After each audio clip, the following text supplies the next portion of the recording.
أعوذ بالله من الشيطان الرجيم. بسم الله الرحمن الرحيم.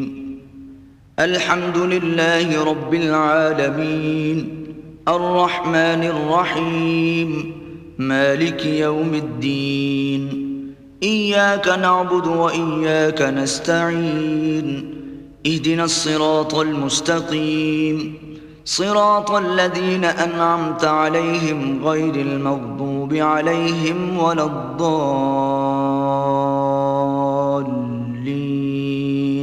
بسم الله الرحمن الرحيم. قل هو الله أحد الله الصمد لم يلد ولم يولد ولم يكن له كفوا أحد. بسم الله الرحمن الرحيم. قل هو الله أحد الله الصمد لم يلد ولم يولد ولم يكن له كفوا أحد. بسم الله الرحمن الرحيم. قل هو الله أحد الله الصمد لم يلد ولم يولد ولم يكن له كفوا أحد. رحم اللہ من قرأ الفاتحہ. اعوذ باللہ من الشیطان الرجیم. بسم اللہ الرحمن الرحیم. بسم اللہ الرحمن الرحیم. الحمد للہ رب العالمین الرحمن الرحیم. ایاک نعبد و ایاک نستعین اهدنا الصراط المستقیم صراط الذین انعمت علیہم غیر المغضوب علیہم. بسم اللہ الرحمن الرحیم. قل هو اللہ احد اللہ الصمد لم یلد ولم یولد ولم یکن له. بسم اللہ الرحمن الرحیم. قل هو اللہ احد اللہ الصمد لم یلد هو اللہ احد اللہ الصمد. لا حول ولا قوة الا باللہ العلی العظیم. بسم اللہ الرحمن الرحیم. الحمد للہ رب العالمین. الصلاة والسلام علی سید العرب والعجم.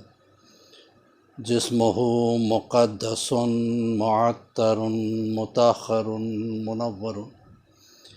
نور الہدی مصباح الظلم جمیع الشمم شفیع الاقم صاحب الجود والکرم. واللہ عاصمہ وجبرائیل قادمہ والبراق مرکبہ والمعراج سفرہ.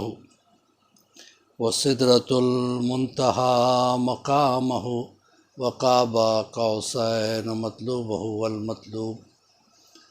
تعودہ والمقصود جودہ سید المرسلین انیس الغربین. الملقب بطاح والیاسین محبوب رب المشرقین والمغربین جد الحسن والحسین. المکی المدنی الخرشی الہاشمی مولانا ابوالقاسم محمد وآلہ الطیبین الطاہرین المعصومین المظلومین المنتجبین من یومنا ھذا الی قیام یوم الدین. اما بعد فقد قال اللہ تبارک وتعالی فی محکم کتابہ المجید وهو اصدق الصادقین وقولہ الحق. بسم اللہ الرحمن الرحیم. ان المسلمین والمسلمات والمؤمنین والمؤمنات والقانتین والقانتات والصادقین والصادقات والصابرین والصابرات والخاشعین والخاشعات والمتصدقین والمتصدقات والصائمین والصائمات والحافظین فروجہم والحافظات والذاکرین اللہ کثیرا والذاکرات اعد اللہ مغفرۃ واجرا عظیما. صلوات پڑھے بر محمد وآل محمد. اللہم صلی علی محمد وآل محمد وعجل فرجهم واشرنا معه وزدنا محمد. محترم ناظرین، عشرہ زینبیہ کپاسواڑی کے عشرے کی آج یہ دوسری تقریر کہ مغفرت کی شرطیں کیا ہے۔ انسان یہ تصور کرتا ہے کہ ہماری تو مغفرت ہے ہی، ہم مسلمان ہیں کافی ہے جنت میں جانے کے لیے، ہم مومن ہیں کافی ہے جنت میں جانے کے لیے۔ کل کے مجلس میں نے گزارش کی تھی کہ خالص مسلمان ہونا کافی نہیں ہے، بلکہ مومن ہونا بھی ضروری ہے۔ مومن کے ساتھ ساتھ اور بھی چیزیں ہیں۔ خالص مومن ہونا کافی نہیں ہے، بلکہ مومن کے ساتھ ساتھ انسان صادق بھی ہو، سچ بولنے والا بھی ہو، روزہ دار بھی ہو، خشوع و خضوع کے ساتھ عبادت کرنے والا بھی ہو، صدقہ دینے والا بھی ہو، اور اپنے شرمگاہوں کی حفاظت کرنے والا بھی ہو، اور کثرت سے ذکر کرنے والا بھی ہو۔ یہ 10 شرائط ہیں اسلام میں۔ جب یہ 10 شرائط اللہ نے قرآن میں واضح الفاظ میں کہہ دیا کہ یہ شرائط اگر نہیں ہے تو پھر تمہاری مغفرت نہیں ہے۔ مغفرت کے لیے یہ 10 شرطیں بہت ضروری ہیں۔ ان 10 شرطوں میں سب سے پہلی شرط تھی اسلام، جس پر ہماری گفتگو ہوئی کہ اسلام کا ہونا ضروری ہے، انسان کا مسلمان ہونا ضروری ہے۔ آج کی تقریر رہے گی ایمان کیا چیز ہے، ایمان کسے کہتے ہیں۔ اسلام میں اور ایمان میں ایک لطیف فرق ہے۔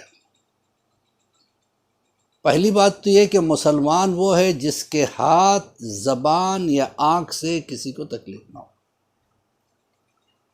دیکھیے، اسلام اخلاق کے سرچشمے کو کہتے ہیں۔ جہاں اخلاق نہیں ہوتا وہاں اسلام نہیں ہے۔ بلکہ اگر یہ کہا جائے کہ اخلاق ہی اسلام ہے اور اسلام ہی اخلاق ہے تو غلط نہیں ہے۔ مسلمان وہ ہے جس کی زبان سے یا ہاتھ سے، آنکھ سے کسی کو تکلیف نہ ہو۔ اکثر اور بیشتر لوگ زبان سے تکلیف دیتے ہیں۔ ان کی ہابی ہوتی ہے کسی کا بھی مذاق اڑا دینا، کسی کو کچھ بات کہہ دینا جس سے وہ بیچارہ تل ملا اٹھے۔ یاد رکھیے، اللہ نے زبان دی ہے۔ زبان ایک وہ شے ہے کہ جس سے لوگوں میں محبت پیدا ہو۔ بچھو کا ڈنک نہیں دیا ہے اللہ نے۔ اس زبان کا صحیح استعمال کرنا ضروری ہے، اور اللہ نے فزیکلی بھی زبان کو اتنے کنٹرول میں رکھا ہے کہ چاروں طرف 32 دانتوں کا پہرا بٹھایا اور پھر 2 ہونٹوں کے قفل میں بند رکھا ہے۔ اس کے باوجود بھی جب یہ زبان کھلتی ہے تو خطرناک ہو جاتی ہے۔ رسول اللہ تشریف فرما تھے اور کچھ اصحاب بھی بیٹھے ہوئے تھے۔ اتنے میں دیکھا کہ ایک عورت ادھر سے گزر رہی تھی۔ لوگوں نے کہا کہ ماشاءاللہ کیا یہ نمازی پرہیزگار عورت ہے، رات بھر عبادتیں کیا کرتی ہے۔ رسول اللہ نے کہا اس کی زبان کیسی ہے؟ یا رسول اللہ بس زبان نہ پوچھئے، جب وہ بولتی ہے تو پڑوسیوں میں جھگڑے ہو جاتے ہیں، تلواریں نکل آتی ہیں۔ کہ پھر تو جہنم میں جانے والوں میں سب سے پہلی یہ عورت ہوگی۔ تو یاد رکھیے گا عزیزان محترم، مسلمان کی زبان سے کسی کو یا ہاتھ سے اشارہ کر کے تھوڑے لوگ جو ہے نا تکلیف دیتے ہیں، تھوڑے آنکھ سے اشارہ کرتے ہیں، دوسرے ہنس پڑتے ہیں، اس سے مومن کی دل آزاری ہوتی ہے۔ اللہ نے کہا کہ مومن کا دل میرا گھر ہے، اگر تم نے اس کو جلایا تو گویا میرے گھر کو جلائے۔ تو یاد رکھیے گا، سچا مسلمان وہ ہے جس کے نہ زبان سے کسی کو تکلیف پہنچے، نہ ہاتھ سے تکلیف پہنچے، نہ آنکھ سے تکلیف پہنچے۔ عزیزان محترم، مثل مشہور ہے کہ تلوار کا زخم سوکھ جاتا ہے، زبان کا زخم سوکھتا نہیں ہے۔ تلوار کا زخم 1 مہینے کے بعد سوکھ جاتا ہے، لیکن جس کو زبان سے تکلیف پہنچتی ہے برسوں گزر جاتے ہیں، لیکن وہ انسان اس چیز کو بھول نہیں سکتا۔ لہٰذا اسے اپنے کنٹرول میں رکھیے گا۔ اگر واقعاً ہم اللہ کے بندے بننا چاہتے ہیں، بہترین بندے بننا چاہتے ہیں، تو ہمیں اپنی زبان کو اپنے کنٹرول میں رکھنا ہے۔ تو مسلمان وہ ہے کہ جس کے نہ ہاتھ سے، نہ آنکھ سے، نہ زبان سے کوئی تکلیف دوسرے مسلمان کو پہنچے۔ اور مومن وہ ہوتا ہے کہ جس کی وجہ سے، جس کی ذات سے دوسرے کو راحت ملے۔ مسلمان تکلیف نہیں دے سکتا اور مومن راحت پہنچاتا ہے۔ وہ ایسی بات کرتا ہے جس سے دل کو سکون مل جائے، وہ ایسی بات کرتا ہے جس سے ایمان کو فروغ مل جائے، وہ ایسی بات کرتا ہے جس سے عمل کی دنیا میں انسان مضبوط ہو جاتا ہے۔ تو ایمان اور اسلام میں ایک لطیف فرق یہ بھی ہے کہ اسلام ظاہر کو کہتے ہیں، ایمان باطن کو کہتے ہیں۔ اسلام کا تعلق تن سے ہے اور ایمان کا تعلق من سے ہے۔ من کا اچھا ہونا ضروری ہے۔ دل میں حسد ہے تو وہ مومن نہیں ہو سکتا، دل میں کپٹ ہے تو وہ مومن نہیں ہو سکتا۔ حسد بڑی بری بلا کا نام ہے۔ انسان سے حسد کرنے لگتا ہے۔ جب حسد کی آگ بھڑکتی ہے تو وہی جلتا ہے جو حسد کرتا ہے، اور اس بیچارے کو تو پتہ بھی نہیں، اکثر و بیشتر ہوتا ہے۔ ہم نے ایک صاحب سے کہا کہ ماشاءاللہ آپ نے بڑا پیارا مکان بنایا، کہ ارے صاحب ہمارا مکان کیا، اس کو دیکھیے ہم سے اچھا مکان ہے۔ بھیا آپ اپنی نعمتوں کو دیکھ کے خوش ہوں کہ اللہ نے آپ کو کیا کیا عطا کیا، دوسرے سے آپ کا کیا لینا دینا ہے۔ تو عزیزان محترم، اسلام کا تعلق ظاہر سے ہے، ایمان کا تعلق باطن سے ہے۔ انسان کا ظاہر پاک ہو تو مسلمان ہے، انسان کا باطن پاک ہو تو وہ مومن ہے۔ باطن کا مطلب سوچ میں بھی ایمان ہو، زبان میں ایمان ہو، دل میں ایمان ہو، دماغ میں ایمان ہو، کسی کا برا سوچے نہیں، کسی کا برا کرے نہیں، کسی کو برا بولے نہیں۔ یہ مومن کی پہچان ہے۔ ہاتھ میں تسبیح ہے لیکن دل میں حسد ہے تو وہ ایمان نہیں ہے۔ کیا بہترین کہا ہے کسی نے، بدن پہ حج کا پیرہن، دلوں میں بغض علی، تیرے نصیب کا چکر ہے یہ طواف نہیں۔ تو عزیزان محترم، بغض علی ابن ابی طالب دل میں رکھ کے کوئی خانہ کعبہ کے چکر پہ چکر لگاتا رہے، وہ چکر تو بنیں گے، طواف نہیں بنیں گے۔ تو ایمان کا تعلق دل سے ہوتا ہے، اور جہاں ایمان آتا ہے وہاں عمل خود بخود ہونے لگتا ہے۔ کہنے کی ضرورت نہیں پڑتی کہ نماز پڑھیں، روزہ رکھیں، کیونکہ ایمان خود عمل کو دعوت دیتا ہے۔ جب کوئی شخص کلمہ پڑھتا ہے اور ایمان لاتا ہے تو ایک فرشتہ یہاں سے اس کے ایمان کو لے کے آسمان کی طرف بلند ہوتا ہے، دوسرا فرشتہ آسمان سے نیچے کی طرف آتے رہتا ہے، دونوں میں ملاقات ہوتی ہے۔ وہ جو آسمان سے اتر رہا ہے وہ اس سے پوچھتا ہے کہ تم کہاں سے آ رہے ہو؟ کہ فلاں شخص کا ایمان لے کے جا رہا ہوں۔ کہ تم کہاں جا رہے ہو؟ کہ میں آسمان سے اس کے لیے نجات لے کے اتر رہا ہوں، اس کے لیے مغفرت لے کے اتر رہا ہوں۔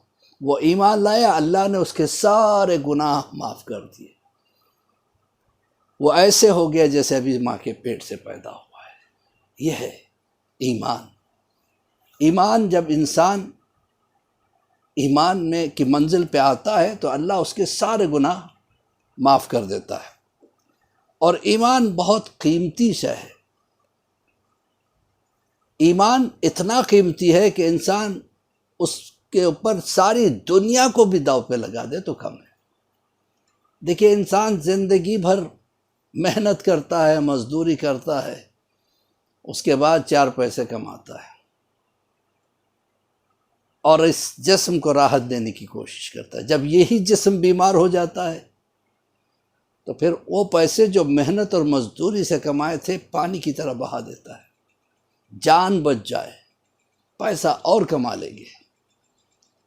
تو جس شے پہ انسان اپنے مال کو قربان کر دیتا ہے اسے جان کہتے ہیں، اور جس چیز پہ انسان جان قربان کر دے اسے ایمان کہتے ہیں۔ اتنا قیمتی ہے ایمان۔ اور اگر انسان کو ایمان کی قیمت کا پتہ نہیں ہوتا ہے تو وہ غلطیاں کرتا ہے، شیطان کے ورغلاوے میں آ جاتا ہے۔ شیخ سعدی اپنا واقعہ بیان کرتے ہیں، کہتے ہیں کہ میں چھوٹا تھا، بچپنا تھا میرا،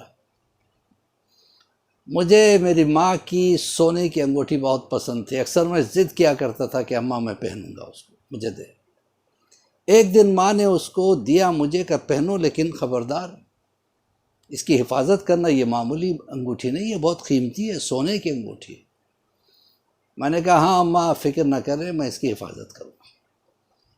میں پہن کے باہر نکلا اور بہت خوش تھا، بار بار اپنی انگوٹھی کو دیکھتا جاتا تھا۔ ایک ٹھگ نے دیکھا کہ چھوٹے سے بچے کے ہاتھ میں سونے کی انگوٹھی ہے، قریب بلایا، میں چلا گیا۔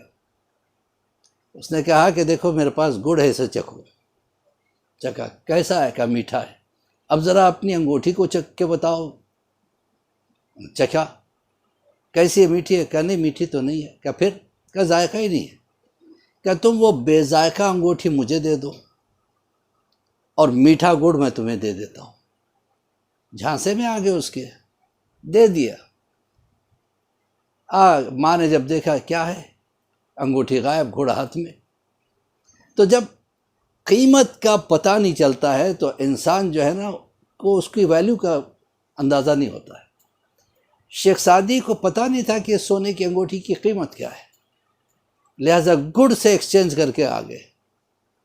اسی طریقے سے اگر ایمان کے ویلیو کا پتہ نہیں ہو انسان کو تو شیطان کیا کرتا ہے، دنیا کو اس کے سامنے اٹریکٹیو بنا دیتا ہے، دنیا کے موہ میں انسان پڑ جاتا ہے اور اس موہ میں آ کے اپنے ایمان کا سودا کر دیتا ہے۔ اپنی وہ چیزیں جو انسان کو چاہیے جس کی حفاظت کرے، جیسے نماز، روزہ، حج، زکوٰۃ، خمس، تولا، تبرع، اہل بیت کی محبت، یہ ساری چیزیں انسان کو اس کی ویلیو اس وقت معلوم ہوتی ہے جب ایمان کی قیمت کا پتہ چلتا ہے۔ لہذا ایمان کی قیمت کا انسان کو معلوم ہونا بہت ضروری ہے۔ ایک مرتبہ ایک شخص امام جعفر صادق علیہ السلام کے پاس آیا، آ کے کہنے لگا مولا ایک استخارہ دیکھ دیجیے۔ امام نے استخارہ دیکھا کہ منع آ رہا ہے۔ کہا کہ ایک سفر کے لیے میں چاہ رہا تھا کہ استخارہ میں بزنس ٹرپ پہ جانا تھا، استخارہ منع آ رہا ہے، کہ مت جا۔ لیکن بعد میں وہ بہت ٹیمپٹ ہوا، چلا گیا۔ تو اس مرتبہ مجھے اور زیادہ فائدہ ملا، جتنا فائدہ پہلے ملتا تھا اس سے کئی زیادہ فائدہ ملا۔ اب وہ سوچنے لگا کہ استخارہ کیوں بنایا تھا جبکہ مجھے بہت فائدہ ہوا ہے۔ واپس آیا، مولا سے ملاقات کی، مولا استخارہ منایا تھا لیکن میں گیا، اس کے باوجود مجھے بہت فائدہ ملا۔ تو مولا نے کہا کہ کتنا فائدہ ملا؟ کہ دگنا تگنا فائدہ ملا۔ کہ میں تجھے یاد دلاؤں تیرا نقصان کیا ہو گیا؟ کہ جی مولا بتائیے۔ کہ تو ایک بزنس ڈیل کر رہا تھا، نماز کا وقت آ گیا۔ کہ ہاں مولا یہ ایسا ہوا تھا۔ کہ تو نے سوچا نماز بعد میں پڑھ لوں گا، بزنس ڈیل پہلے ہو جائے۔ بزنس ڈیلنگ میں بحث ہوتی رہی اور تکرار ہوتا رہا، یہاں تک کہ نماز تو نے آخری وقت میں پڑھی، قضا نہیں کیا لیکن آخری وقت میں۔ اول وقت پڑھنے والا انسان آخری وقت میں نماز پڑھتا ہے۔ مولا نے کہا کہ وہ اول وقت جو نہ پڑھ سکا تو اس کا جو نقصان ہوا ہے، ابھی قضا نہیں کی تھی نماز، دیکھیں یہ ہے۔ کہا کہ اول وقت تو جو تو پڑھتا تھا تو اس کا جو فائدہ ہوتا تھا وہ کچھ اور ہی تھا، آخری وقت میں تو نے نماز پڑھی، اس کا جو نقصان ہے تجھے، ساری دنیا کو ایک پلڑے میں رکھ دے، سونا چاندی جواہرات سب کچھ، اور ایک پلڑے میں وہ نقصان رکھ دے تو جو ہے نا یہ نقصان کا پلڑا بھاری پڑ جائے گا، یعنی دنیا اس کے سامنے ہلکی ہو جائے گی۔ تو سوچئے یہ کب ہوتا ہے، انسان کب اول وقت نماز پڑھتا ہے؟ جب اول وقت پڑھنے کا فائدہ اسے پتا ہو۔ لوگ کہتے ہیں کہ میری روزی روٹی میں برکت نہیں ہے اور میں شکوک میں پڑ جاتا ہوں۔ آقا بہجت نے کہا کہ نماز اول وقت میں پڑھا کرو، سارے شکوک دور ہو جائے گی، اور وہ نماز تمہیں گناہوں سے بچا لیا کرے گی۔ تو یہ کب معلوم ہوتا ہے؟ جب ویلیو کا پتہ چلے۔ اسی طریقے سے ایمان کے اگر ویلیو معلوم ہو جائے، اور ایمان مومن اللہ کا گواہ ہوتا ہے، سمجھے نا؟ اسلام کیا ہے؟ اشہد ان لا الہ الا اللہ اشہد ان محمد رسول اللہ۔ ایمان کیا ہے؟ اشہد ان علی ولی اللہ۔ ہم نے کہا تو وہ ایمان کے منزل پہ آ گئے۔ گواہی، اللہ کی گواہی، رسول کی گواہی، اس کے بعد علی کی ولایت کی گواہی۔ یہ تین گواہیاں دینے کے بعد انسان جو ہے نا مومن بن جاتا ہے۔ لیکن مومن بننے کے بعد اپنے آپ کو مومن رکھنا ضروری ہے۔ اچھا، گواہ کی بھی ایک عجیب منزلت ہوتی ہے۔ جناب یوسف کے زمانے میں جب قحط ہو رہا تھا اور جناب یوسف جو ہے اناج تقسیم کر رہے تھے، تو اس وقت کی بات ہے کہ ایک لائن میں لگے ہوئے تھے لوگ، لائن سے آتے ان کو آٹا اور اس وقت کا جو بھی اناج رہا ہوگا وہ دیا کرتے تھے، جو، پھر چاول، گیہوں، آٹا، یہ ساری چیزیں ملا کر رہی تھی، سب کو ایک جیسا ملتا تھا، ایک فکس رکھ دیا گیا تھا، مثلا 10 کلو سب کو دینا ہے تو 10 کلو سب کو مل رہا تھا۔ اتنے میں ایک نوجوان آیا، اس نے کہا کہ مجھے اور زیادہ چاہیے، مجھے 10 کلو سے کام نہیں چلے گا۔ تو جناب یوسف کی طرف لوگوں نے دیکھا، یوسف نے کہا ٹھیک ہے، اس کو ضرورت زیادہ ہوگی دے دو، پیس دے دو۔ 20 کلو دیا گیا، اس نے کہا یہ بھی کم پڑے گا۔ جناب یوسف نے بلایا، ادھر آیا، کہا کہ تو کتنا حرص رکھتا ہے اپنے دل میں، جتنا سب کو مل رہا تھا اس سے زیادہ ہم نے تجھے دیا، اس کے باوجود تیرا جو ہے نا تمناؤں کا گھڑا پورا بھر نہیں رہا ہے۔ ہنسنے لگے۔ اس نے کہا کہ یوسف، آپ مجھے پہچان نہیں رہے، اگر مجھے پہچان لیتے تو اس سے کئی زیادہ آپ مجھے دیتے۔ جناب یوسف پریشان ہو گئے، دیکھے اس کی طرف، کیا بات ہے بھیا، کون ہے آخر تو کہ میں تجھے نہیں پہچانتا؟ خیر ہے کون تو؟ کہ یوسف، میں وہ بچہ ہوں جو گہوارے میں تھا اور اس وقت آپ کے پاک دامنی کی گواہی میں نے دی تھی، جب آپ پہ الزام لگا دیا تھا نا زلیخا نے کہ انہوں نے میرے آبرو پہ ہاتھ ڈالنے کی کوشش کی، تو وہ بچہ جس نے کہا تھا کہ یوسف کے دامن کو دیکھو، اگر آگے سے پھٹا ہے تو یوسف گنہگار ہے، پیچھے سے پھٹا ہے تو زلیخا گنہگار۔ کہاں یاد آیا کہ میں وہی تو ہوں جس نے آپ کی پاک دامنی کی گواہی دی تھی۔ جناب یوسف خوش ہو گئے، اپنی جگہ سے اٹھے، اس کو جا کے سینے سے لگایا، کہا ماشاءاللہ تو اب جوان ہو گیا، اس وقت تو چھوٹا سا بچہ تھا، میں نے تجھے پہچانا نہیں تھا۔ کہا کہ یہ جتنا راشن چاہتا ہے، ایک اس زمانے کی جو موڈ آف ٹرانسپورٹ رہی ہو، منگایا گیا اور لاد دیا گیا، یعنی بیل گاڑی سمجھیے یا اونٹ گاڑی سمجھیے، گاڑی میں پورا راشن بھر دیا یوسف نے، کہ لے جاؤ اسے گھر تک پہنچا کے آؤ۔ اللہ نے جب اس منظر کو دیکھا تو اللہ نے کہا یوسف بڑا پیار آ رہا ہے اپنے گواہ پہ۔ کہ پروردگار، یہ وہ گواہ ہے جس نے میرے پاک دامنی کی گواہی اس وقت دی جب مجھ پہ الزام آیا تھا۔ اللہ نے کہا یوسف، تم اپنے گواہ کو اتنا دے سکتے ہو جتنا تمہاری حد ہے، اتنا دے سکتے ہو، تو میں بھی اپنے گواہوں کو، میرے وہ گواہ جو میرا کلمہ پڑھتے ہیں، جو ایمان لائے ہیں، محشر میں اتنا دوں گا کہ وہ تصور بھی نہیں کر سکتے۔ رضان محترم، یہ بڑی قیمتی شے ہے، ایمان کا بچانا لازم ہے۔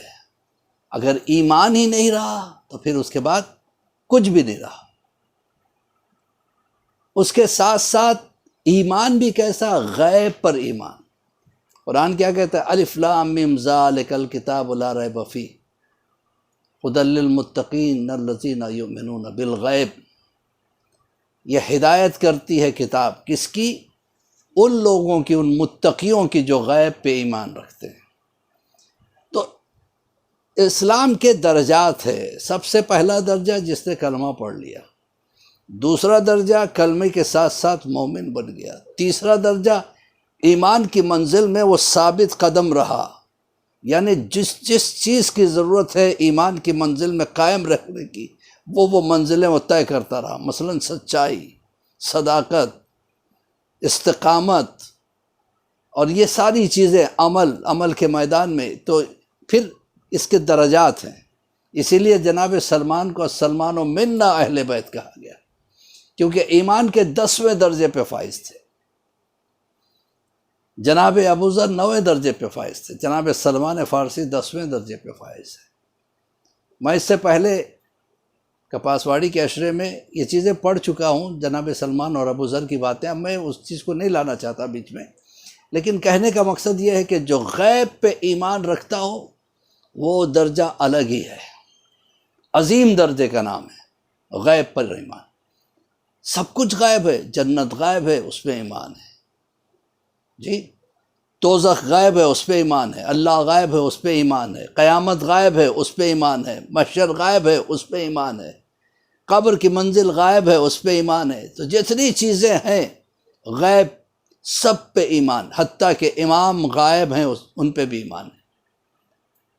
اگر غیب پہ ایمان ہو تو بات الگ ہے، دیکھ کے ایمان لائے اس کا درجہ الگ ہے۔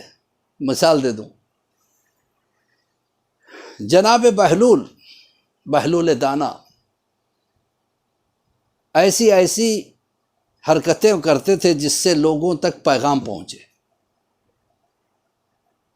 اور اپنے پیغام کے ذریعے سے لوگوں کے ایمان کی حفاظت کرتے تھے، ان کے ایمان میں اضافہ لانے کی کوشش کیا کرتے تھے۔ یہ تھے جناب بہلول دانا۔ ایک مرتبہ بیٹھے ہوئے ہیں، مٹی کے گھروندے بنا، چھوٹے چھوٹے مٹی کے گھر، جیسے بچے سمندر کے کنارے ریت میں بیٹھ جاتے تو ریت کے گھر بنانے لگتے، تو بہلول بھی گھر بنا رہے ہیں۔ ادھر سے ہارون الرشید اور زبیدہ، ہارون کی بیوی، دونوں گزر رہے تھے۔ زبیدہ مومنہ تھی۔ زبیدہ نے جیسے دیکھا کہ بہلول سلام، کہ علیکم السلام، کیا کر رہے ہو؟ کہ گھر بنا رہا ہوں۔ کیسے گھر ہے یہ؟ مٹی کے؟ کہ نہیں، جنت کے گھر بنا رہا ہوں۔ ارے واہ، اگر میں یہاں ایک گھر خریدوں گی تو مجھے جنت میں گھر ملے گا؟ کہ بے شک ملے گا۔ کتنے کا گھر؟ 2 درہم کا۔ ہارون سے کہا 2 درہم ہے؟ نے کہا کیوں پیسے ویسٹ کرتی ہے، پاگل ہے، کہیں پھینک دے گا، کسی غریب کو دے دے۔ کہ نہیں، بس مجھے اسے دینا ہے۔ لیے 2 درہم، بہلول کو دے دی۔ بہلول نے ایک ادا سے کہا جا، میں نے جنت میں تیرے لیے گھر بنا دیا۔ اتھارٹی دیکھے، مولا کے چاہنے والوں کا ایمان دیکھے کتنا مضبوط ہے، کہ میں نے تمہارے لیے جنت میں گھر بنا دیا، تم جا سکتی ہو۔ بڑھ گئے یہ لوگ، چلے گئے، باغ میں گھومے پھرے، اپنے محل میں چلے گئے۔ رات میں جب سوئے تو ہارون نے خواب میں دیکھا کہ وہ جنت کے دروازے پہ ہے، اور سامنے کچھ محل بنے ہوئے ہیں، ایک ہر محل پہ اس کے مالک کا نام لکھا ہوا ہے۔ سامنے لکھا ہوا ھذا بیت الزبیدہ، یہ زبیدہ کا مکان ہے۔ بہترین مکان، بہترین پھاٹک، غلام کنیزیں کھڑی ہوئی، ہارون منہ اٹھا کے چلے۔ جیسے اس گھر میں داخل ہونا چاہا، ایک مرتبہ غلاموں نے روک دیا، کہاں جا رہے ہیں آپ؟ کیا گھر میں جا رہا ہوں؟ کیا یہ آپ کا گھر نہیں ہے؟ کیا میرا نہیں تو کیا ہوا، میری بیوی کا ہے۔ وہ رشتے زمین تک ہے کہ بیوی کے مال کو آپ اپنا سمجھے، وہ زمین کا قانون ہے، یہاں کا قانون الگ ہے۔ خود کا گھر ہو تو بتائیے۔ اب اٹھا پریشان ہو کے، ارے میں نے سوچا تھا یہ ایک مسخرہ پن تھا، لیکن یہ تو سچ میں زبیدہ کو گھر مل گیا۔ جلدی سے سپاہیوں کو بلایا کہ دیکھو بہلول اس وقت کہاں ہے۔ ڈھونڈتے رہے، آخر میں کسی سپاہی نے بہلول کو قبرستان میں دیکھا تو آ کے خبر دی۔ ہارون خود چل کے وہاں پہنچا، دیکھا کہ بہلول ایک قبر کے کنارے بیٹھے ہیں، کہ دونوں ٹانگوں کو قبر کے اندر لٹکائے ہوئے، ٹوٹی ہوئی قبر ہے۔ کہ بہلول کیا کر رہے ہو یہاں، کیا کر رہے ہو؟ کہ کیا مطلب ہے یہاں کیا کر رہا ہوں؟ میں وہاں بیٹھا ہوں جہاں سب کو آنا ہے، ایک دن تو بھی ادھر ہی آئے گا۔ اچھا ان باتوں کو چھوڑو، گھر بیچو گے؟ جنت کا گھر خریدنے آیا ہوں۔ کہا ہاں ہاں بنا دوں گا، بنا کے دے دوں گا، تجھے بیچ دوں گا۔ کتنے گھر چاہیے؟ کہا ایک گھر چاہیے۔ کیا قیمت ہوگی؟ کہا تیری آدھی سلطنت۔ پریشان ہو گیا، کل تو آپ نے 2 درہم میں دیا تھا، آج آدھی سلطنت۔ تو بہلول نے مسکرا کے کہا وہ غیب پہ ایمان تھا اس کو، جو تیری بیوی تھی، تو دیکھ کے آیا ہے۔ تو اندازہ لگائیں علی کے چاہنے والوں کی کیا اتھارٹی ہے، کیا طاقت ہے۔ ہارون نے جو خواب دیکھا وہ بہلول کی نگاہ میں ہے۔ اللہ اکبر! یہ درجے کیسے آئے؟ یہ محبت اہل بیت علیہ الصلوۃ والسلام کی وجہ سے۔ اتنی زیادہ قربت تھی وقت کے امام کے ساتھ کہ ہر وقت امام سے کچھ نہ کچھ حاصل کرتے رہے، اور وہی چیز بہلول کو اس درجے پہ لے کے چلی گئی تھی۔ کہا کہ تیری بیوی کا ایمان غیب پہ تھا اور تو دیکھ کے میرے پاس آیا ہے۔ تو عزیزان محترم بڑا فرق ہے۔ کلمہ جو ہے جنت کی کنجی ہے اور ایمان اس کے دانت ہے۔ آپ نے دیکھے ہوگا کنجی پہ دانت رہتے ہیں اس کے، اگر دانت نہیں ہے تو پھر تالا کھلتا نہیں ہے، اگر وہ سیٹ نہیں ہے تو تالا نہیں کھل سکتا۔ تو عزیزان محترم ایمان کی حفاظت کریں، ایمان بہت زیادہ ضروری ہے، اور جیسا ایمان ویسا جو ہے نا۔ اچھا، ایمان میں بھی 2 چیزیں، ایک ہے بصارت، ایک ہے بصیرت۔ جو سطحی ایمان رکھتا ہے، نارمل لیول کا ایمان، وہ بصارت کی نگاہ سے دیکھتا ہے۔ بصارت ظاہر کو کہتے ہیں، ان آنکھوں سے دیکھنے کو بصارت کہتے ہیں۔ بصیرت دل کی آنکھوں سے دیکھنے کو کہتے ہیں۔ تو ایمان میں بھی درجات ہیں، میں نے کہا ایک درجہ وہ ہے صرف ان آنکھوں سے دیکھتا ہے۔ مثال دیتا ہوں تاکہ بات اور واضح ہو جائے۔ جناب موسیٰ کو فرعون نے جو ہے نا بلایا، اپنے دربار میں بلایا، اور پہلے سے جادوگروں کو بلا کے رکھا۔ کہ جب موسیٰ آئے تو اپنے چھوٹی چھوٹی رسیوں کو انہوں نے پھینکا، وہ سانپ بن کے موسیٰ کی طرف بڑھے۔ تو بصارت کیا کہتی ہے؟ ہاتھ میں عصا ہے، اس عصے سے ان کو مارو اور اپنا دفاع کرو، سانپ سے لڑو، سانپوں سے لڑو۔ اللہ کہتا ہے کہ نہیں، عصا کو بھی چھوڑ دو۔ بصارت کہتی ہے کہ عصا کا سہارا لو اور لڑو، سانپوں سے لڑو۔ بصیرت کہتی ہے نہیں، اس کو چھوڑ دو تو یہ اژدہا بن جائے گا۔ ایک مرتبہ جناب موسیٰ نے چھوڑ دیا، اژدہا بن کے سارے سانپوں کو کھا لیا۔ جس وقت فرعون جناب موسیٰ کا پیچھا کر رہا تھا تو جناب موسیٰ اپنے ماننے والوں کے ساتھ جا رہے تھے، سامنے سمندر آ گیا۔ لوگوں نے کہا ہم تو پھنس گئے، پیچھے فرعون کا لشکر ہے، آگے سمندر ہے، اب کیا کیا جائے؟ آگے جاتے تو موت ہے، پیچھے جاتے تو موت ہے۔ جناب موسیٰ سے اللہ نے کہا کہ عصا پانی پہ مارو۔ بصارت کہتی ہے اس سے کیا ہوگا؟ پانی جب ماریں گے تو تھوڑی دیر کے لیے پانی الگ ہوگا، پھر مل جائے گا۔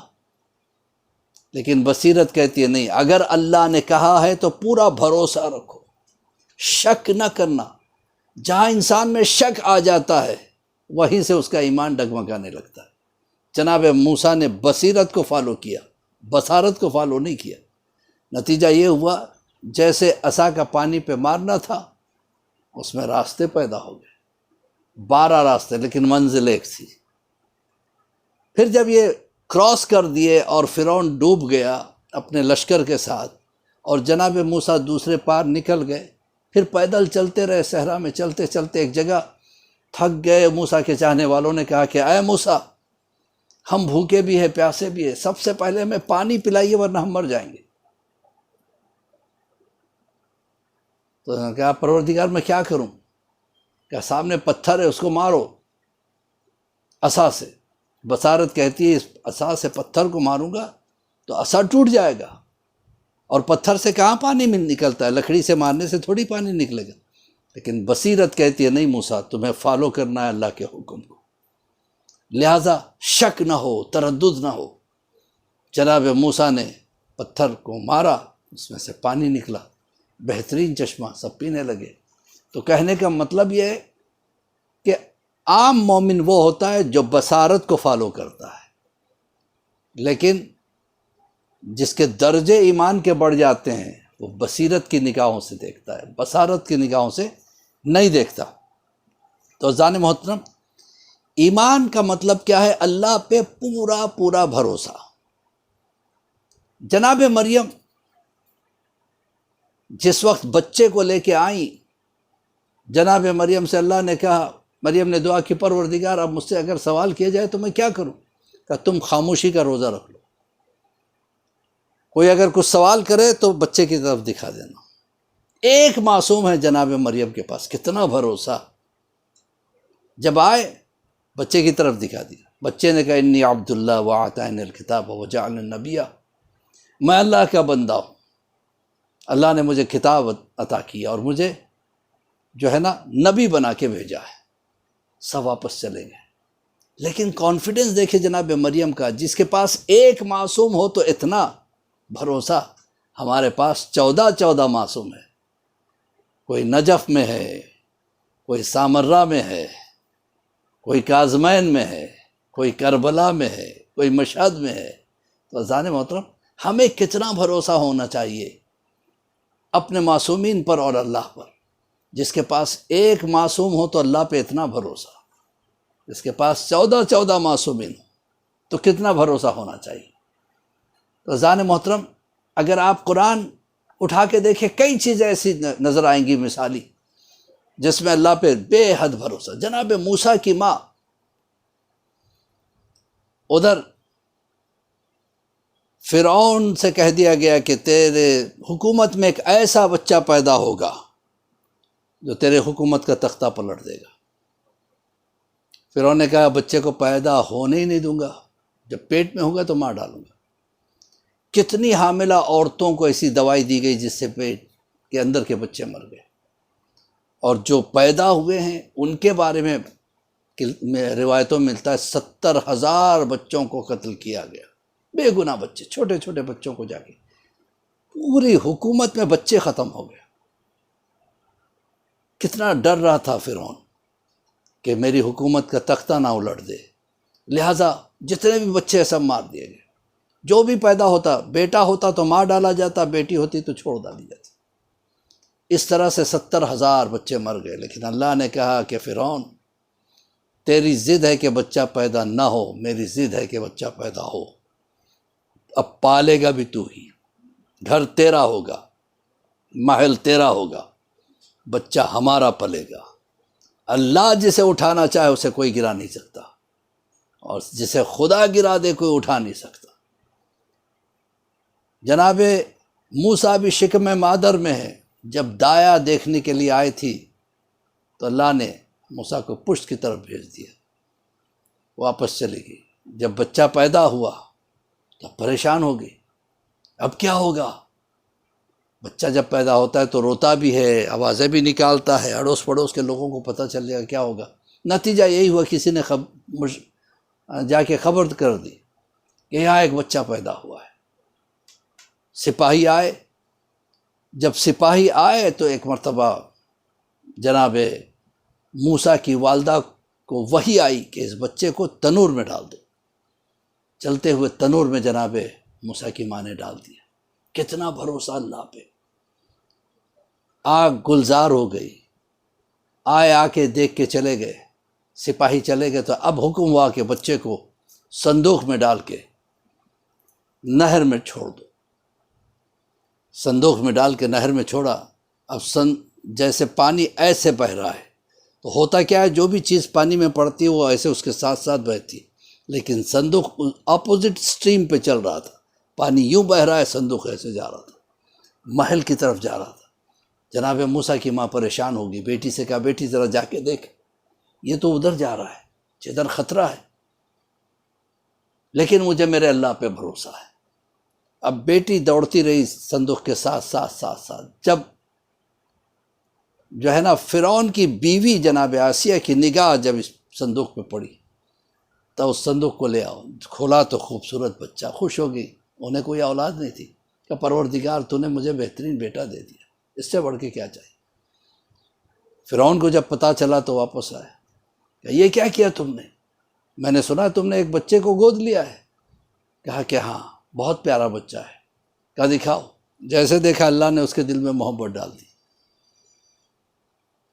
تو ایک مرتبہ بیوی نے کہا کیا تجھے لگتا ہے کہ اتنا خوبصورت بچہ، اتنا پیارا بچہ تجھے مارے گا؟ کہا چلاؤ میری گود میں دو۔ فرعون نے اپنی گود میں جناب موسیٰ کو۔ اچھا دیکھیے، نبی کبھی آغوش کفر برداشت نہیں کر سکتا۔ جیسے گود میں لیا، اب روایت کہتی ایک ہاتھ سے فرعون کی داڑھی کو پکڑا اور دوسرے ہاتھ سے تماچا مارا۔ فوراً کہا اسے قتل کر لیا جائے۔ کہا یہ کیا کر رہا ہے؟ بچہ ہے، کھیل رہا تھا، وہ تیری داڑھی کو پکڑا اور اس نے کہا کھیل والا تماچا نہیں لگتا ہے یہ تماچے سے پتہ چل رہا ہے کہ بچہ کتنا خطرناک میرے لیے ہو سکتا ہے۔ میں اس کا امتحان لوں گا۔ کہ کیسا امتحان؟ کیا ایک برتن میں آگ رکھوں گا، ایک برتن میں ہیرے جواہرات رکھوں گا۔ اگر موسیٰ نے ہیرے جواہرات پہ ہاتھ ڈالا تو میں قتل کر ڈالوں گا، یہ میری حکومت کو قبضہ کرنے کی کوشش کرے گا۔ آگ پہ ہاتھ ڈالا تو چھوڑ دوں گا۔ جناب موسیٰ نے نہ صرف آگ پہ ہاتھ ڈالا بلکہ بچوں کی عادت یہی تھی جو بھی چیز ملتی ہے اٹھا کے منہ میں ڈال دی، منہ میں بھی رکھا۔ تو ایک طرف ہاتھ جلا، ایک طرف زبان جل گئی، جس سے لکنت آ گئی۔ اور اللہ اپنے نبی کے جسم میں کوئی کمی برداشت نہیں کر سکتا۔ ہاتھ کو ید بیضا بنا دیا اور زبان کو کلیم اللہ کہہ دیا۔ تو یہ ہے مرتبہ۔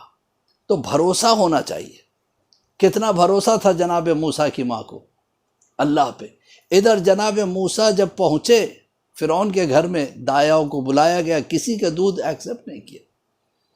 تو پھر جو بہن نے دیکھا تھا نا، تو اس نے کہا کہ ایک میری ماں بھی ایسی ہے جس کو میں لاؤں تو ہو سکتا ہے اس کا دودھ یہ بچہ ایکسیپٹ کر لے۔ جناب موسیٰ نے اپنی ماں کا دودھ پینا شروع کیا۔ یعنی اللہ نے بیٹے کو ماں سے بھی ملا دیا اور بچا بھی لیا۔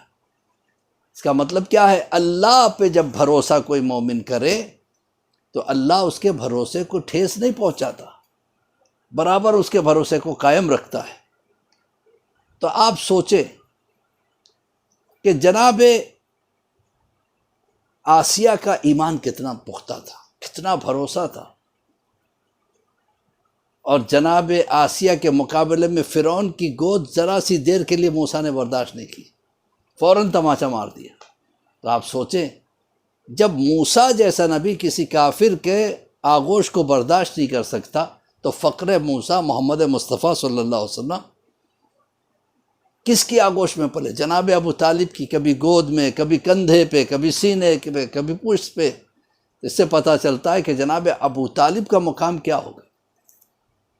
اور جناب ابو طالب سمجھ میں جسے آ جائے، عبد المطلب بھی سمجھ میں آ جائے۔ جناب عبد المطلب کا ایمان کا کیا درجہ تھا، کتنا بھروسہ تھا خدا پہ۔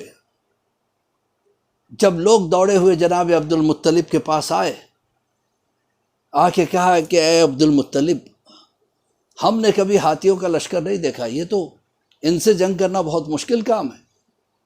ابرہہ ہاتھیوں کے ساتھ آیا ہے، کیا ارادہ ہے اس کا؟ کہ اللہ کے گھر کو پامال کرنے کا ارادہ ہے، خانہ کعبہ کو ختم کرنا چاہتا ہے۔ جناب عبد المطلب مسکرا کے خاموش بیٹھ گئے۔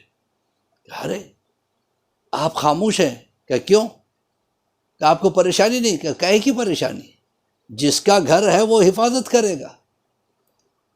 ابرہہ کو پتہ چلا کہ جناب عبد المطلب کوئی ایسے ہیں یہاں پہ جن کا بڑا دبدبہ ہے، تو سپاہیوں نے کہا ان کے 200 اونٹ چل رہے ہیں، کہ سب اونٹ، سارے اونٹوں کو پکڑ کے لے کے آ جاؤ۔ وہ اپنے اونٹ لینے کے لیے آئیں گے نا، دیکھتے ہیں۔ ادھر اونٹوں کو لے کے یہ سپاہی چلے گئے۔ جب عبد المطلب کو پتہ چلا تو اٹھے اور ابرہہ کے لشکر کی طرف، تنہا اکیلے عبد المطلب، یہ تھے علی ابن ابی طالب علیہ السلام کے دادا، اتنا باروب شخصیت تاریخ کی نگاہ میں، کہ ابرہہ کی طرف چلے۔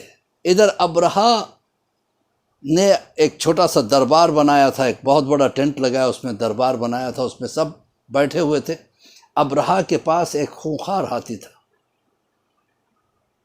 یہ کیا کرتا یہ جب ابرہہ چاہتا کہ کسی پر روب ڈالے تو اس ہاتھی کو بلاتا، وہ ہاتھی آتا، ابرہہ کے سامنے جھکتا، اس کے قدموں کی طرف اپنی سونڈ کو بڑھاتا، اپنی سونڈ سے اسے سلام کرتا۔ یہ منظر دیکھ کے لوگ مرعوب ہو جایا کرتے تھے۔ اور ابرہہ اگر اس ہاتھی کو دکھا دے کسی شخص کی طرف تو اس کو کچل بھی ڈالتا، اس کا پالتو ہاتھی تھا۔ ابرہہ نے کہا کہ جب عبدالمطلب، پتہ چلا کہ عبدالمطلب آ رہے ہیں، تو کہا کہ خبردار جب عبدالمطلب آئے تو کوئی اپنی جگہ سے نہ اٹھے، ہوں گے سردار وہ یہاں کے، میں تمہارا سردار۔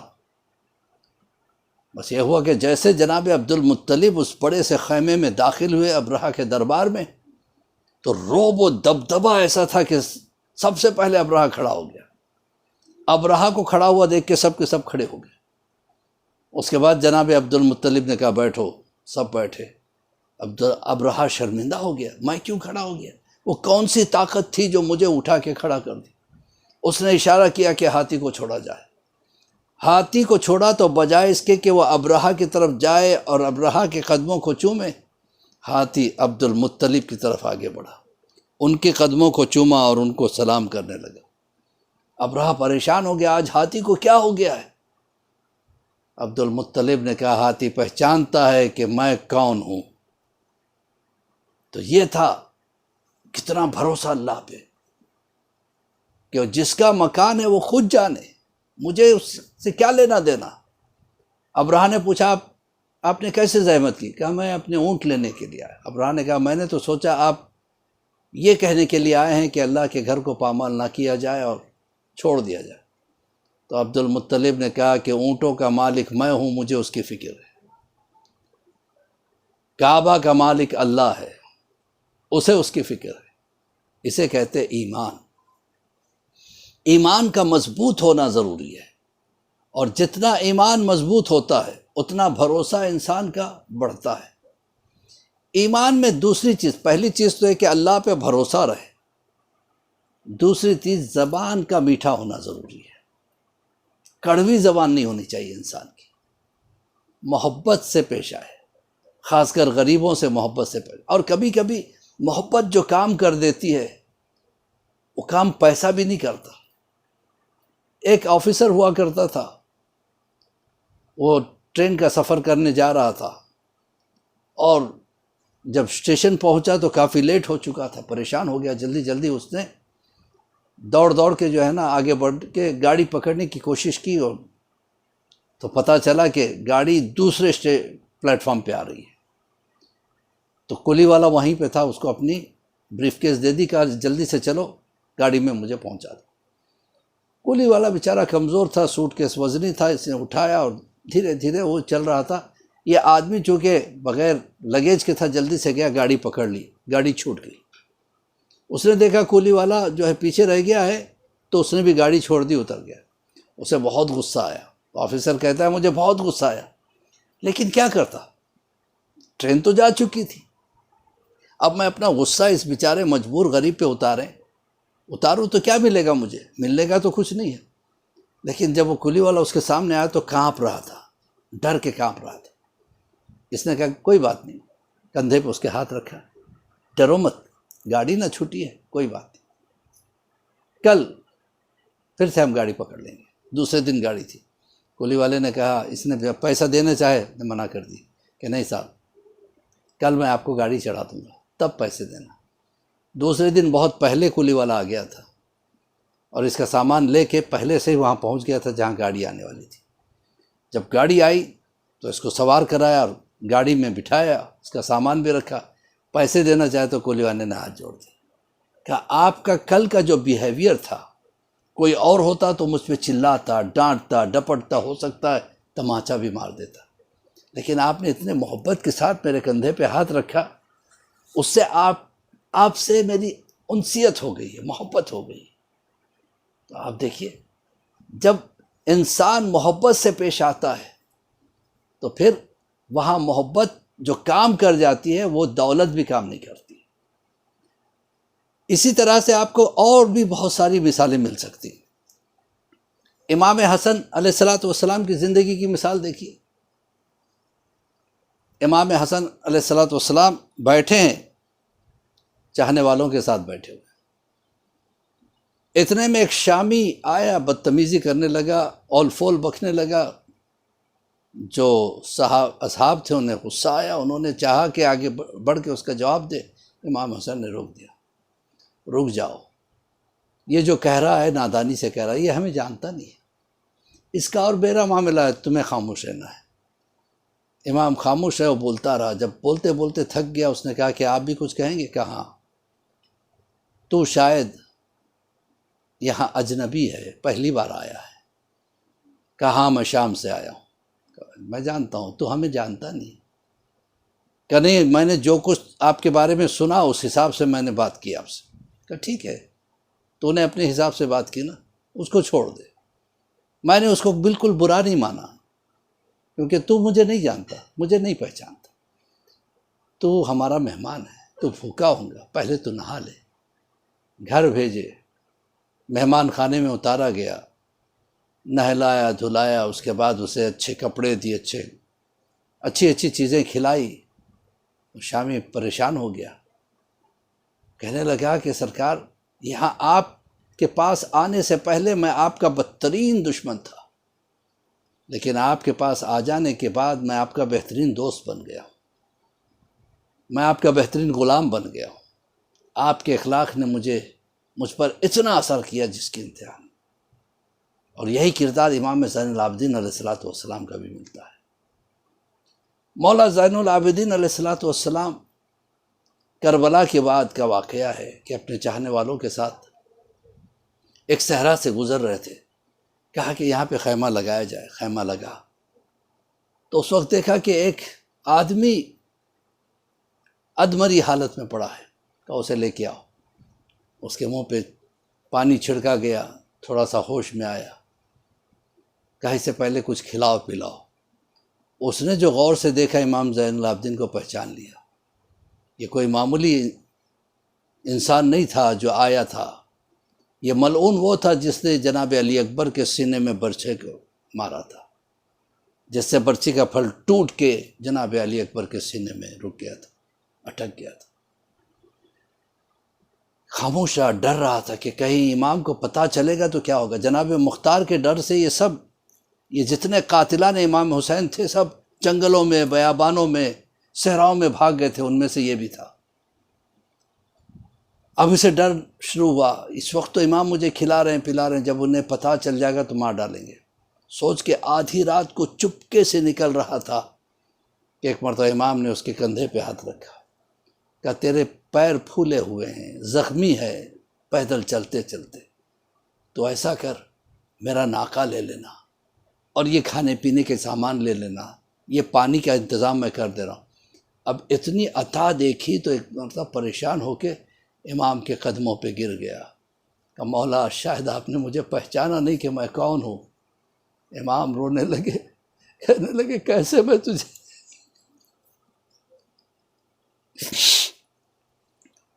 تجھے نہیں پہچانتا، تو وہ ہے جس نے میرے علی اکبر کے سینے میں پرچے کو مارا تھا۔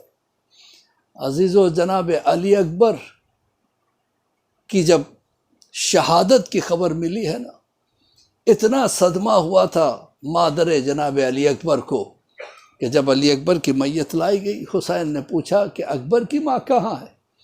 کسی نے کہا کہ شاید خیمے میں ہے، کہا جا کے لے کے آؤ۔ جناب سکینہ گئی، عجیب حالت دیکھی، ماں جو مادر علی اکبر ہے کبھی خیمے کے اس قناع سے ٹکراتی ہے، کبھی اس قناع سے ٹکراتی ہے۔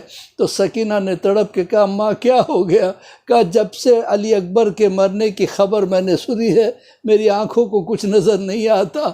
تو ایک مرتبہ سکینہ نے آگے بڑھ کے ایک مرتبہ ہاتھ پکڑ کے اکبر کی میت پہ لے کے آئیں، تو اکبر کی میت پہ گر کے مادر اکبر رونے لگی۔ اذان محترم کلیجہ چاہیے جناب علی اکبر کے مصائب سننے کا، اس لیے کہ شام کی عورتیں برداشت نہیں کر سکی تھی۔ شام کی عورتیں ایک جگہ بیٹھی ہوئی تھی، جب یہ سر سامنے سے گزر رہے تھے، اتنے میں ایک بی بی نے جس کی نگاہ علی اکبر کے سر پہ پڑی تو پریشان ہو کے کہنے لگی کہ بیویو، بیویوں اتنا خوبصورت نوجوان میں نے زندگی میں کبھی نہیں دیکھا تھا، ایسے نوجوان کو کس نے مار ڈالا ہوگا؟ اب کچھ سوچ کے کہنے لگی آؤ بیویوں میں ایک دعا کرتی ہوں، تم سب آمین کہنا۔ یہ کہنے کے بعد ہاتھوں کو اٹھا کے کہتی ہے پروردگار جب یہ نوجوان قتل ہو رہا تھا پروردگار اس کی ماں زندہ نہ رہے۔ ایک مرتبہ سننا تھا مادر علی اکبر نے وہیں سے آواز دی اے بی بی ایسے نہ کہنا، یہ میرا بیٹا علی اکبر ہے۔ جس وقت علی اکبر کو قتل کیا جا رہا تھا میں موجود بھی تھی، میرے آنکھوں کے سامنے میرے بچے کے سر کو جدا کیا گیا، میرے آنکھوں کے سامنے سے نیزے پہ بلند کیا گیا، میرے آنکھوں کے سامنے رکھا گیا، اور میں اونٹ پہ سوار تھی، میرے سر پہ چادر نہیں، میرے آنکھوں کے سامنے علی اکبر کا سر موجود تھا۔ ہم اس حالت میں کربلا سے کوفے سے شام آ گئے۔ انا للہ و انا الیہ راجعون۔ رضن بقضائی تسلیما لامر مولا، اللہم بحق محمد وانت المحمود، بحق علی وانت العلا، بحق فاطمة تفاطر السماوات والارض، بحق الحسن وانت المحسن، بحق الحسین انت قدیم الاحسان، واستجب دعائی واقض حاجاتی برحمتک یا ارحم الراحمین۔ پروردگار اس قلیل عزاداری کو قبولیت کا درجہ عطا فرما، بحق زہرا و ابیہا و بالہا و بنوہا۔ پروردگار ہمارے گناہ کبیرہ و صغیرہ کو معاف فرما دے۔ پروردگار امام کے ظہور میں تعجیل عطا فرما۔ پروردگار ہمارے آنسوؤں کو قبول فرما۔ پروردگار جتنا جلد ہو سکے امام زمانہ تشریف لے آئیں، اور کرونا جیسی بیماری جو اس وقت پھیلی ہوئی پروردگار تمام مومنین و مومنات ہی نہیں بلکہ تمام انسانوں کو اس سے محفوظ رکھ۔ آئیے اب ہم سب مل کے اپنے ہاتھوں کو بلند کر کے جو حاجتیں ہمارے دلوں میں ہیں مولا امام زمانہ کے سامنے پیش کرتے ہیں، پروردگار کے سامنے پیش کرتے ہیں، جناب زہرا صلوات اللہ علیہ کے سامنے پیش کرتے ہیں، لوگوں کی بیماریوں کے لیے، ان کی شفا یابی کے لیے، اور بچوں کی حفظ و امان کے لیے، امام کی ظہور کی تعجیل کے لیے۔ بسم اللہ الرحمن الرحیم۔ اما یجیب المضطر اذا دعاہ ویکشف السوء، اما یجیب المضطر اذا دعاہ ویکشف السوء، اما یجیب المضطر اذا دعاہ ویکشف السوء، اما یجیب المضطر اذا دعاہ ویکشف السوء، اما یجیب المضطر اذا دعاہ ویکشف السوء۔ اللہم اشف کل مریض، اللہم اشف کل مریض، اللہم اشف کل مریض۔